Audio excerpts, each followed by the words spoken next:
Halo semuanya, perkenalkan nama saya Dea Pristina. Saya akan berdiskusi dengan teman-teman mengenai analisis substansi implementasi nilai berakhlak dengan highlight pada hari ini adalah nilai loyal. Teman sekalian, ada yang punya ide kegiatan apa? Oh, ada saran Mbak Dara. Boleh. Bagaimana kalau kita bahas terkait dengan penyelesaian sengketa dan konflik pertanahan? Mengingat pada beberapa waktu yang lalu, Bapak Menteri, Bapak Nusron Wahid, melakukan konferensi pers mengenai yang memberikan statement bahwa Kementerian ATR BPN menyelamatkan aset senilai 9,67 triliun lewat penyelesaian sengketa dan konflik pertanahan. Bagaimana rekan-rekan semuanya? Ada saran atau masukan? Setuju Mbak Dara, setuju. Apa yang akan kita bahas? Baca di Peraturan Menteri ATR BPN nomor 21 tahun 2020 itu ada beberapa tahapan Mbak untuk penyelesaian proses seperti itu.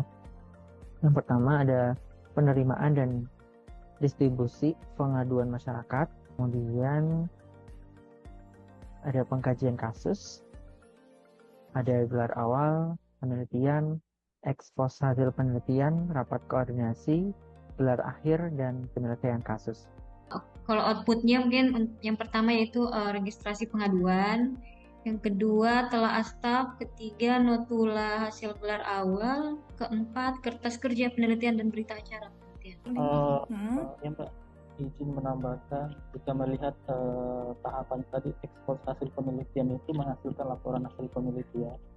Kemudian untuk rapat koordinasi itu nantinya akan menghasilkan berita acara ekspos hasil penelitian. Kemudian untuk gelar akhir ya akan menghasilkan output berita acara gelar akhir. Kemudian untuk penyelesaian kasus sendiri itu akan menghasilkan output penyelesaian kasus dinyatakan selesai dengan kriteria K1, K2 atau K3.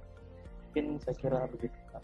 Dari output ini kita akan kaitan dengan nilai loyal itu sendiri. Dari saya Mbak, untuk implementasi nilai loyal, itu yang pertama membuat citra yang baik sebagai pelayanan publik. Selanjutnya mungkin kita juga menjalankan tugas berdasarkan nilai-nilai Pancasila. Ada tambahan atau sanggahan teman-teman yang lain? Mungkin memberikan kepastian hukum dengan menunjukkan komitmen. Jadi masuknya kode perilaku 2 ya. Kita sedang membahas nilai dasar loyal ya, tapi sebenarnya dari isu ini kita bisa melihat nilai-nilai lain juga. Mungkin yang pertama itu berorientasi pelayanan. Di situ kan ada kita menerima setiap laporan pengaduan dan melayani dengan ramah kepada masyarakat. Ada juga di nilai akuntabel, itu proses penyelesaian dalam kasus ini dilakukan secara terbuka dan dapat dipertanggungjawabkan kepada publik. Mbak izin untuk menambahkan, betul sekali dari Mas Ridwan, selain dari nilai loyal ada juga nilai-nilai dari yang lainnya. Itu pertama juga kasus yang saya lihat itu dari kompeten itu juga ada nilai seperti berhasil menyelesaikan konflik pertanahan dengan belut. Ini sendiri itu untuk mencapai kesepakatan yang adil dan damai dengan memperlakukan kedua belah pihak secara setara. Jadi dari kegiatan ini kita dapat nilai-nilainya, otomatis pasti sesuai dengan visi dan misi ATR BPN ya. Dari ATR BPN itu sendiri terwujudnya pertanahan yang berkualitas, berkeadilan dan berkapasitas hukum. Jadi dari visi misi ini pastinya sesuai dengan kasus penyelesaian sengketa konflik pertanahan ini. Nilai dari organisasi itu sesuai dengan moto ATR BPN, yaitu melayani profesional terpercaya. Ada tambahan lagi teman-teman? Ya, izin Mbak. Melayani ini berfokus pada kebutuhan para pihak pemohon yang ditunjukkan dengan sikap mediator yang mengetatkan secara aktif. Tambahkan Mbak, boleh.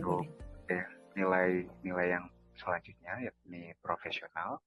Nilai profesional dapat ditunjukkan pada sikap mediator yang kompeten dan netral. Mungkin tambahannya yang terpercaya, di mana nilai ini menumbuhkan keyakinan publik atas transparansinya proses. Kita dapat 3 nilai sesuai dengan nilai organisasi dari isu yang kita angkat. Teman-teman ada tambahan lain sebelum kita akhiri? Cukup Mbak. Sudah cukup lengkap ya saya kira. Oke, terima kasih teman-teman. Kita akhiri teman-teman tentunya dengan moto ATR BPN, yaitu ATR BPN melayani Melayani profesional profesional terpercaya. terpercaya. asik. Terima kasih teman-teman. Nah,